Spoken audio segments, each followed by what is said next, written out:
Hello and welcome to another difficulty check. So, usually people will try to say that you could either love Digimon or love Pokemon. Can't love both, but I very much disagree because I love both. I remember having the Digimon toys as a kid. I was never really too into figurines or anything like that, but they had these transforming Digimon. Patamon would turn into Angemon, all that good stuff. I think I had 3 of those, maybe? I still remember my Garurumon toy. It got left outside, and something happened with the plastic, so his arm kind of popped out, and the ball joint thingy wouldn't go back in. So unfortunately, he didn't have an arm for the rest of the time I had him, and I have no clue what happened to them. But I'd like to get some more just to have them as collectibles, even though I'm not usually that type of person. But I know they're selling them again. They're kind of expensive, I understand though. They're brand new, manufactured, all that good stuff. But yeah, I'd like to get one again, just to have. Now with this game, I grabbed it a long time ago after playing Cyber Sleuth, which I'll probably talk about that one at some point. I don't remember playing it for as long as I did. Apparently I played it for 50 hours, which I didn't think I played that much. I don't know why I quit playing. I know I enjoyed it. I just don't know why I stopped playing. Either way, I came back to play it some more, and I played on normal, which is actually hard in Japan. So I did play it on the hardest difficulty. I kind of ran out immediately into the field and started fighting. They tell you that you need to train your Digimon a little more first, and at least get them into rookie before you go out. So once I kind of figured out my little mistake, I trained them up in the gym a bunch, and finally got out there and started fighting. I was actually having trouble with the level 2 rookies in the beginning, and while I was fighting them, attempting to fight them, again, I wasn't doing very well. I actually found out that hitting support right after your attack hits, not too quickly, just you see your attack hit, you see the damage numbers come up, you hit support, you get a boost between 10 to 30, I think it was, and I think that can increase. And I'm sure they told that in the tutorial, but I was kind of clicking through it. I learned pretty quickly that I couldn't really handle the Digimon fights, so I just went to the gym and started training a bunch there until my first rebirth, which gave me enough stats to sort of actually be able to fight. And again, I don't know if it's in the tutorial or whatever, but it seemed like the Digimon at night were a lot harder than the Digimon in the day.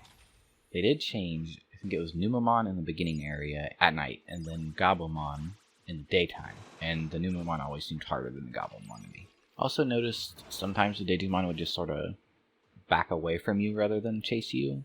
I feel like that's a level thing, or maybe it's if you're ultimate and they're rookie or whatever, they kind of get scared of you. But that happened a lot. I don't remember much from my 50 hours, but I do remember grabbing Defend was a very good choice. It's a great ability to have, especially in the beginning. Actually, I think throughout the whole game, but definitely in the beginning. And I don't know if it's the best way, but I remember online someone saying a good way to get stat requirements to show is to train for an hour, which is just one roulette click, leave the dojo, and see if you got any sort of praise or scold or whatever, and if you do, praise them, and you'll unlock some stats, go back in, and repeat.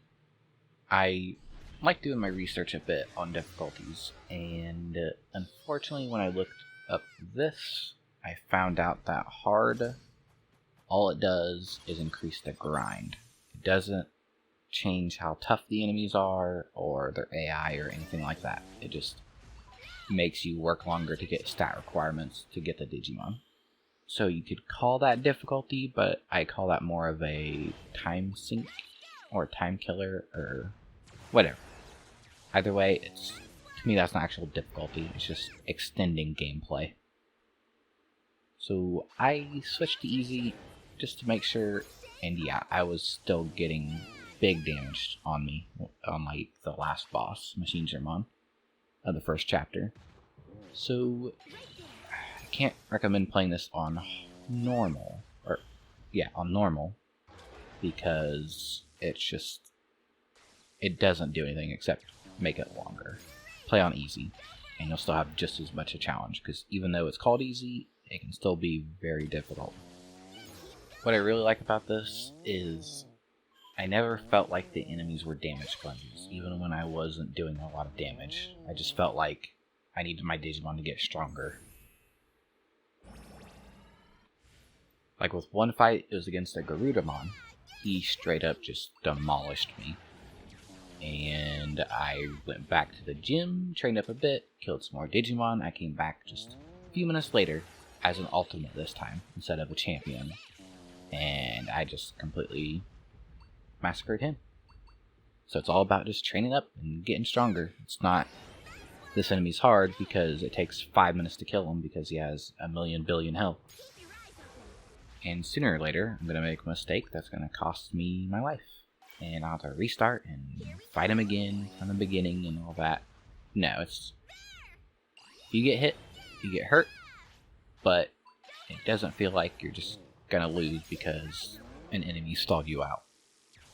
Even though there's a challenge here, it's not so much a strategic challenge. It's more of just knowing when to do what. Like, defend, because I noticed Digimon, the enemy Digimon will attack the same Digimon on your team until they're dead. And if you know that, you can just defend the whole time with that one Digimon and attack with the other one. The challenge sort of comes in when an enemy does an AoE attack or like a ray attack that can hit both of your Digimon.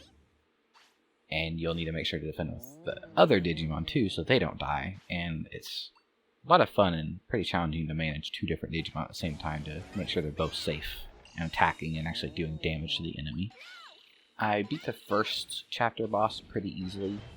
It definitely was because of defend. If I didn't have defend, I would not have won. There's just no way. I feel like defend should have been a given.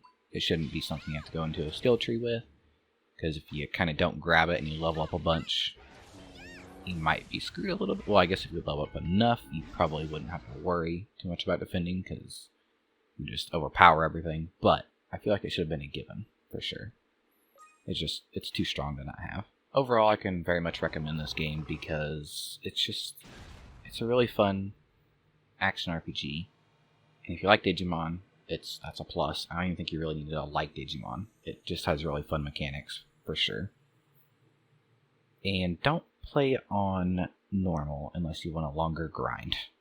There's absolutely no point to play on normal.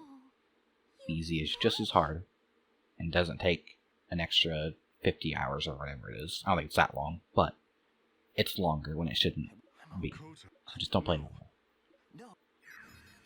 Thanks for watching this difficulty check for Digimon World Next Order.